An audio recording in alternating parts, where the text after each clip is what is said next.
প্রিয় BA first সেমিস্টারের ছাত্রছাত্রীরা, তোমাদের যাদের মাইনর এবং মেজরের সাবজেক্টে ইতিহাস রয়েছে, যারা অনার্স ইতিহাসে চুজ করেছো এবং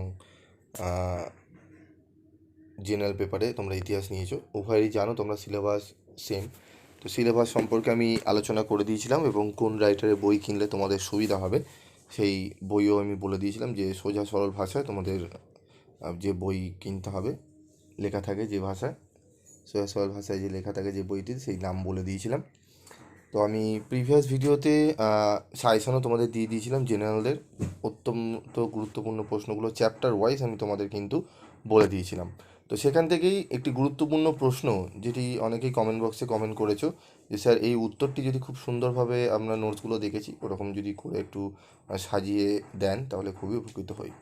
তো এরকমই প্রশ্ন দেখো, প্রথম প্রশ্ন, আমাদের প্রাচীন ভারতের ইতিহাস রচনায় সাহিত্যিক উপাদানের গুরুত্ব আলোচনা করো। এই প্রশ্ন থেকে আমরা কিন্তু উত্তরটি দেখব।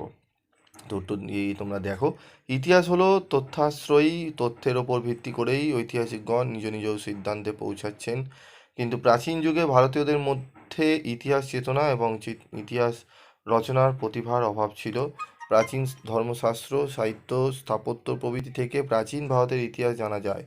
এদের মধ্যে সাহিত্য প্রাচীন ভারতের ইতিহাস রচনায় যথেষ্ট গুরুত্ব বহন করে। প্রাচীন ভারতীয় পুরাণ, রামায়ণ, মহাভারত প্রভৃতি দেশজ সাহিত্যগুলি উল্লেখযোগ্য ভূমিকা গ্রহণ করেছে। বিভিন্ন দেশজ সাহিত্য তাদের গুরুত্ব। প্রাচীন ভারতের ইতিহাস রচনায় বিভিন্ন ভারতীয় সাহিত্য সাহিত্য উপকরণ হিসাবে সাহায্য করে। দেশজ সাহিত্যের মধ্যে রয়েছে বিভিন্ন ধর্মশাস্ত্র, পুরাণ, রামায়ণ, মহাভারত, সংস্কৃত সাহিত্য, বৌদ্ধ, জৈন ধর্মগ্রন্থ, প্রাচীন ঐতিহাসিক রচনা প্রভৃতি। প্রাচীন সাহিত্য ও ধর্মশাস্ত্র।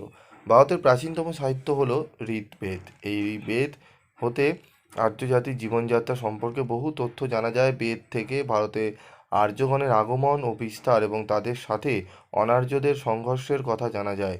অথর্ববেদে পাওয়া যায় জাদু, মন্ত্র ও অলৌকিক ঘটনা। এছাড়া বেদের, ব্রাহ্মণ, আরণ্যক, উপনিষদ এই পরিশিষ্টগুলিও মূল্যবান ঐতিহাসিক উপাদান হিসাবে ব্যবহার হয়। পুরাণ সাহিত্য। প্রাচীন ভারতে প্রায় 18টি পুরাণ আছে। খ্রিস্টপূর্ব ষষ্ঠ শতকের ইতিহাস রচনার জন্য পুরাণ হলো একটি প্রধান উপাদান। মগধের বিভিন্ন রাজবংশ সম্পর্কে পুরাণে গুরুত্বপূর্ণ তথ্য পাওয়া যায়। পুরাণগুলি থেকে কৌরব, শিশুনাগ এবং মৌর্য বংশের কিছু ইতিহাস জানা যায়। রামায়ণ ও মহাভারত। রামায়ণ ও মহাভারত থেকে প্রাচীন ভারতের রাজ্য, রাজা, রাজনীতি ও জনসাধারণের জীবনযাত্রা সম্পর্কে বহু মূল্যবান তথ্য পাওয়া যায়। অনেকের মতে রামায়ণের কাহিনী কাল্পনিক, কিন্তু মহাভারতের ঐতিহাসিক মূল্য সকল শ্রেণীর পণ্ডিত দ্বারা স্বীকৃত। মহাভারতে বর্ণিত কুরুক্ষেত্র যুদ্ধকে একটি ঐতিহাসিক ঘটনা বলে মনে করা হয়। এছাড়া মহাভারতে প্রাচীন ভারতবাসীর ধর্মচিন্তা, সামাজিক জীবনের বহু আলেখ্য পাওয়া যায়। সংস্কৃত সাহিত্য। সংস্কৃত ভাষায় রচিত নাটক বিশাখা দত্তর মুদ্রা রাক্ষস হতে চন্দ্রগুপ্ত মৌর্য সম্পর্কে বহু তথ্য পাওয়া যায়। মহাকবি কালিদাসের মালবিকাগ্নিমিত্র নাটক হতে শুঙ্গ বংশীয় রাজা অগ্নিমিত্রের জীবন সম্পর্কে বহু তথ্য জানা যায়। কৌটিল্যের রসরস হতে রাষ্ট্র পরিচালনা ও রাষ্ট্রনীতি সম্পর্কে মূল্যবান তথ্য পাওয়া যায়। বৌদ্ধ ও জৈন ধর্মগ্রন্থ দেখে নাও। বৌদ্ধ ধর্মগুলির অধিকাংশ পালি ও প্রাকৃত ভাষায় রচিত। এখান থেকে কিন্তু বহু ছোট প্রশ্ন কিন্তু যদি থাকে তোমাদের, কিন্তু এখান থেকে এসিকিউ টাইপের প্রশ্ন আসবে, ঠিক আছে? তো দেখে নাও তোমরা। প্রাচীন রাজাদের জীবন রচিত। প্রাচীন যুগে রাজাদের জীবন রচিতগুলি প্রাচীন ভারতের প্রকৃত ঐতিহাসিক উপাদান হিসেবে পরিগণিত হয়ে থাকে। এই জীবন চরিতগুলির মধ্যে বাণভট্টের হর্ষচরিতে হর্ষবর্ধনের রাজত্বকালের পরিচয় পাওয়া যায়, ঠিক আছে? তো এগুলো একটু দেখে নাও তোমরা। প্রাচীন ঐতিহাসিক রচনা। প্রাচীন ভারতের একমাত্র প্রকৃত ইতিহাস গ্রন্থ ছিল কাশ্মীরের ঐতিহাসিক কলহন রচিত রাজতরঙ্গিনী। কাশ্মীরের প্রাচীন রাজাদের ঐতিহাসিক তথ্যের ভিত্তিতে কলহন প্রাচীন যুগ হতে দ্বাদশ শতক পর্যন্ত কাশ্মীরের ঘটনাবলীর ধারাবাহিক বিবরণ লিপিবদ্ধ করেন। গুজরাট থেকেও একাধিক ঐতিহাসিক তথ্য পাওয়া যায়, যেমন সোমেশ্বর রচিত রাসমালা বিশেষ উল্লেখযোগ্য। আঞ্চলিক সাহিত্য।